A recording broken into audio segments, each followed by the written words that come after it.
Hello সবাইকে, আশা করি তোমরা সবাই ভালো আছো, সুস্থ আছো। তোমাদের জন্য আরো একটি নতুন রেসিপি নিয়ে চলে এসেছি। আজকের রেসিপি হলো ছোট থেকে বড় সবার পছন্দের চিকেন বিরিয়ানি। চলো শুরু করা যাক ভিন্ন স্বাদের পথ চলা। সবার প্রথমে বিরিয়ানি মশলাটাকে তৈরি করে নেব। কড়াই গরম করে তাতে লবঙ্গ, দারচিনি, ছোট এলাচ, বড় এলাচ, জায়ফল, জয়িত্রী, গোলমরিচ, সাজিয়ে দিয়ে হালকা নেড়ে নেব। মশলাটি গুঁড়ো করে নেব। এবার চিকেনগুলো ম্যারিনেট করে নেব। তার জন্য আদা রসুন লঙ্কা বাটা, হলুদ গুঁড়ো, কাশ্মীরি লঙ্কার গুঁড়ো, নুন, জিরে গুঁড়ো, ধনে গুঁড়ো, বিরিয়ানির জন্য যে মশলাটি বানিয়ে রেখেছিলাম সেটা দিয়ে দেবো। সাথে লেবুর রসও দিয়ে দেবো। সবকিছু একসঙ্গে ভালো করে মাখিয়ে দেবো। পরিমাণ মতো সর্ষের তেল দিয়ে 30 মিনিট রেখে দেবো। 30 মিনিট পর বেরেস্তা, টক দই দিয়ে আরও 30 মিনিট রেস্ট রেখে দেবো। বিরিয়ানিতে আলু না হলে হয়, তাই সবার প্রথমে আলুগুলোকে ভালো করে সিদ্ধ করে নেব।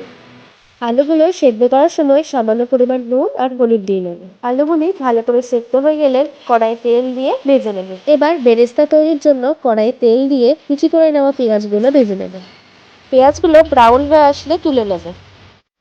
এবার বিরিয়ানির রাইস তৈরির জন্য জলে লবঙ্গ, এলাচ, দারচিনি, গোলমরিচ, জায়ফল, জয়িত্রী দিয়ে ভালো করে জলটি ফুটিয়ে নেব। জলে পরিমাণ মতো নুন আর সাদা তেল দিয়ে নেব। জল ভালো করে ফুটে আসলে ভিজিয়ে রাখা চাল ছেড়ে দেব। হাফ সেদ্ধ হয়ে আসলে ফ্যান ঝরিয়ে নেব। এবার একটি পাত্রে তেল দিয়ে কুচি করে নেওয়া পেঁয়াজ ভেজে নেব। পেঁয়াজ হালকা বাদামি হয়ে আসলে তাতে আদা রসুন লঙ্কার পেস্ট দিয়ে দেব। মশলাটি কষা হয়ে গেলে ম্যারিনেট করা চিকেনগুলোকে দিয়ে দেব।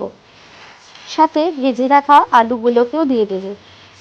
ভালো করে মাংসটাকে কষিয়ে নেবে। স্বাদ মতো নুন দিয়ে নেব। এবার তাতে 1 চামচ গোলাপ জল আর 1 চামচ কেওড়ার জল দিয়ে দেব।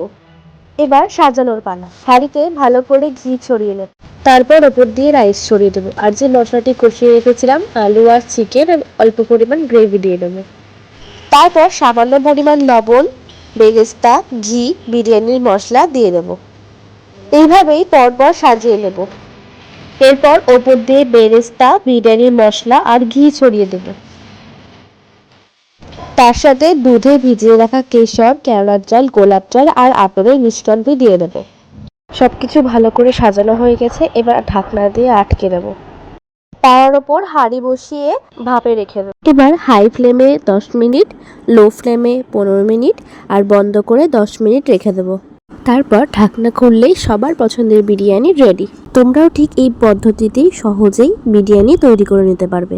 ভিডিওটি ভালো লাগলে একটা like, comment, share and subscribe করে দিও। আর পাশে থাকা বেল আইকনটাকে প্রেস করে দিও।